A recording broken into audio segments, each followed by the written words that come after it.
As the holiday season comes to an end, you may be wondering, what do you do with the tree? All right, so here with some answers, of course, is Larry Figart, an Urban Forestry Extension Agent with Duval County's IFAS. Larry, I always learn so much from you, and it's great to see you again. Yes, sir. Same here. So the first couple of things we're talking about is sort of easy. All you need is the tree. But the first thing that's kind of obvious is I have a backyard fire pit, so a lot of times I'll use my Christmas tree as wood for the backyard fire pit. But a couple of important things is, number one, never use it inside, because anything piney creates this creosote buildup. And then the other thing is you kind of have to take the branches off before you burn it. The branches actually have these oils in them, to where if you lit the foliage on fire, it just creates this big out of control thing. Yeah, so you can so you can kind of cut the branches off, and you can use it in your backyard fire pit. The other thing, it's kind of interesting, and a lot of folks don't think about, is you can create a wildlife habitat in your backyard. Nice. By creating a brush pile. And so this can be part of the brush pile. And so what it sort of does is starts the food chain off. The brush pile attracts insects, and then the birds, the lizards, the squirrels. Right.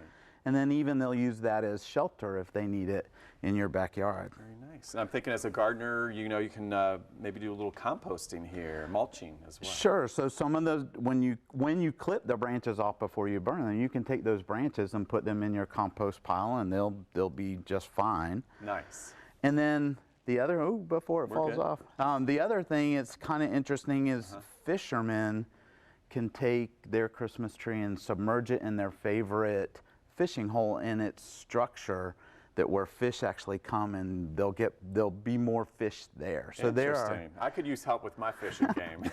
I've seen, in doing the research, there are places where management areas they'll collect them and put them all, kind of like what they do with reefs out in the ocean. They'll do it with Christmas trees. That's what I was thinking. It's almost like a specialized reef. Right. Okay. Right.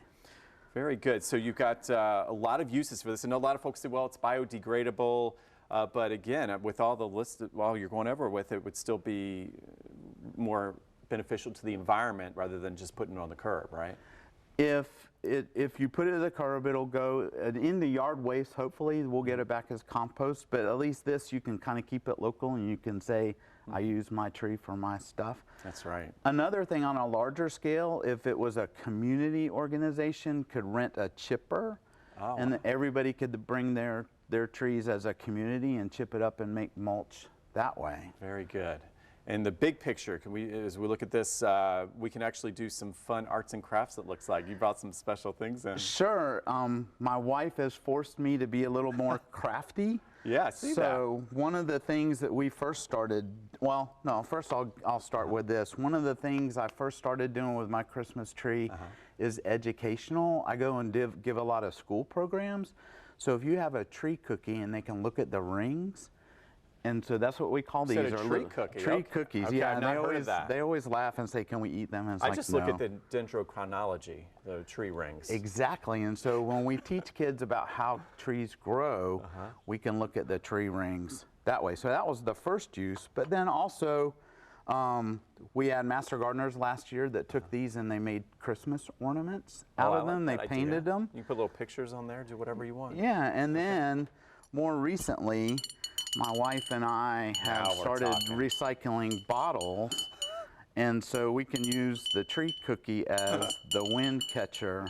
That's my kind of thing. I like the wind chimes. Yeah. Oh, that's great. And they're very easy to make. That's the main thing. It is. I use a tile saw to cut that instead of a glass cutter. Okay. And then finally, I take what's called a Forstner bit. It's a special bit, but you can get it anywhere, and it just makes a hole. And so you can make a little candle holder. No way. If you wanted to. And this is a larger piece. Oh, maybe it didn't. Oh, well, you'll have to imagine. That's fine. Imagine a light coming off of that. That is cool. I love it. Okay. So, one final thing, just if you're doing the crafty thing, is leave it in the trunk for as long as you can and let it dry out. Because if you do it right away and cut these into tree cookies, they'll actually crack.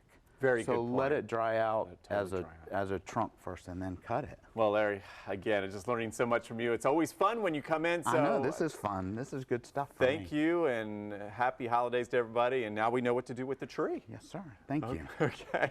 And of course, for all this great information, you can head to our website, and that's firstcoastliving.net.